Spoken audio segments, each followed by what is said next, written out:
Salut les rôlistes. C'est à la fin des années 80 qu'un tout nouveau studio pointa le bout de son nez sur Atari ST et Amiga, Silmaris. Enfin, tout nouveau, pas vraiment, puisque fondé entre autres par les frères Rock, il s'était déjà fait la main sur 8 bits, notamment avec le célèbre Aigle d'Or qui fit un carton. Cette nouvelle société au nom très tolkienien connut son premier succès avec un jeu d'heroic fantasy, Targan. L'histoire d'un barbare asocial transformant en Tados tous ceux qui avaient le malheur de croiser son regard. Rapidement, ils se spécialisèrent dans les jeux d'action-aventure en 2D dans des environnements dépaysants tels que l'Amazonie,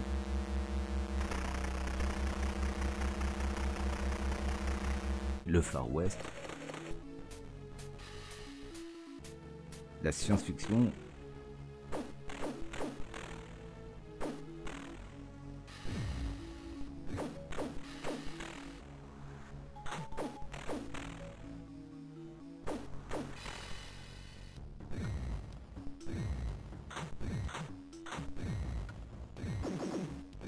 ou bien même carrément l'espace.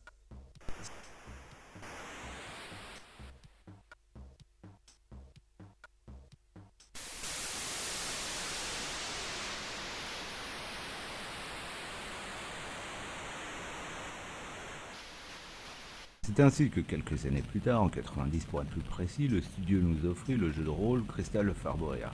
Cela faisait 3 ans que les machines 16 bits avaient été lancées, la production nationale en termes de RPG était pour le moins moribonde. Aussi, l'annonce de cette sortie de la part d'un studio qui n'avait jamais produit ce type de jeu avait de quoi surprendre. On retrouvait à la barre la même équipe que les jeux précédents du studio dans une boîte qui sortait de la masse dans le rayonnage des magasins. La jaquette d'Arborea était le fruit de Jean-Pierre Ferté qui avait parfaitement saisi l'ambiance du programme.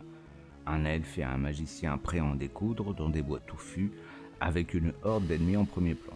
Toutes les promesses du jeu étaient rassemblées en une seule image. Jean-Pierre n'en était pas à son coup d'essai puisqu'il signera également les jaquettes de Twin World et de Fire and Forget 2. Pour les couleurs flashy de la jaquette, cela provient sans nul doute possible de la principale activité de Jean-Pierre Ferté puisqu'à la base, il est peintre pour des attractions de foire. Le jeu était fourni avec un plan de l'île du jeu et c'est tout. Enfer et damnation, où était la notice? Pas de panique, puisqu'elle se trouvait directement dans le jeu. Une initiative pour le moins étrange, mais la prise en main restait rapide. Heureusement. Arborea proposait d'aller récupérer 4 cristaux pour ensuite aller oxyre un vilain pavot et sortir de l'arbin, et pour ce faire, on commençait l'aventure avec un groupe de 6 personnages. La particularité du titre était de proposer de faire des équipes de plusieurs personnages pour aller visiter l'île et ainsi pouvoir cartographier les différents lieux dignes d'intérêt. Ça ou utiliser un cheat code. Cheat code qui, pour l'anecdote, m'avait été fourni par Silmaris eux-mêmes puisque j'avais flingué ma disquette originale et que Silmaris m'avait gentiment échangé ma disquette contre une compile puisque Arborea n'était plus vendue en solo. Compilation comprenant Barbarian de Palace, Targan et donc un cheat code sur le plan d'Arborea. Si c'était pas le meilleur SAV au monde, ça. Les déplacements se faisaient à la souris uniquement dans des environnements extérieurs franchement dépaysants par rapport aux donjons humides de la concurrence.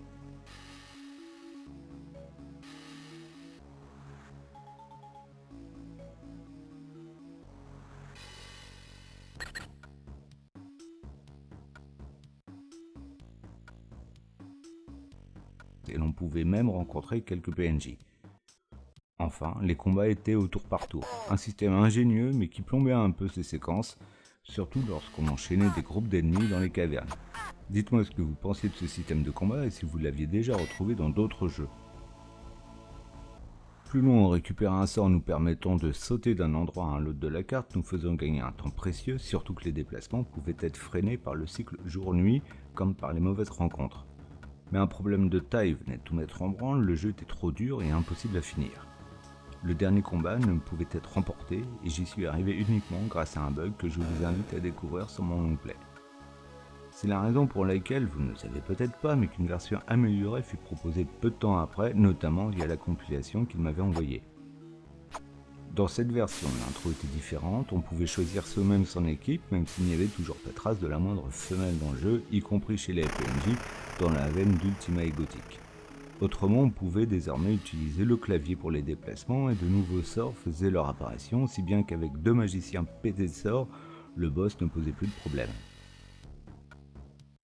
Côté presse, On voit tout de suite que contrairement à ses confrères qui avaient la présence d'esprit d'envoyer des attachés commerciaux avec le moins de tissu possible, Silmaris ne bénéficiait pas du chauvinisme propre à la presse spécialisée de l'époque, en témoigne l'intro du test de Tilt. Une histoire sans consistance, des rencontres superficielles, voilà ce qui empêche Arborea d'être un hit. Des reproches qui auraient pu être faits à n'importe quel RPG de l'époque, mais passons. Le titre a aussi un meilleur accueil chez Génération 4 qui parlait du fait qu'on reconnaissait les jeux Silmaris rien qu'au graphisme, que le studio n'avait jamais négligé la présentation de leur jeu et qu'avec Arborea, elle avait atteint le sommet. Joystick avait quant à eux parlé de décors 3D superbement dessinés. Le jeu était franchement dépaysant, bien réalisé, c'était un vrai plaisir que d'arpenter l'île d'un bout à l'autre. Toute proportion gardée à la manière de FTL, Silmaris n'était pas attendu sur ce terrain-là. Aussi, la qualité générale du programme a vraiment été une bonne surprise pour toutes les personnes s'y étant frottées. Avec ce premier essai, Silmaris avait bâti la fondation de ce qui sera, les années suivantes, leur meilleure carte de visite, la trilogie Ishar. Si vous avez apprécié cette vidéo, comme d'hab, et pour améliorer son référencement, vous pouvez vous abonner, mettre un pouce, un commentaire, m'envoyer de la thune, de la bouffe, une clope, un ticket resto, de la dignité.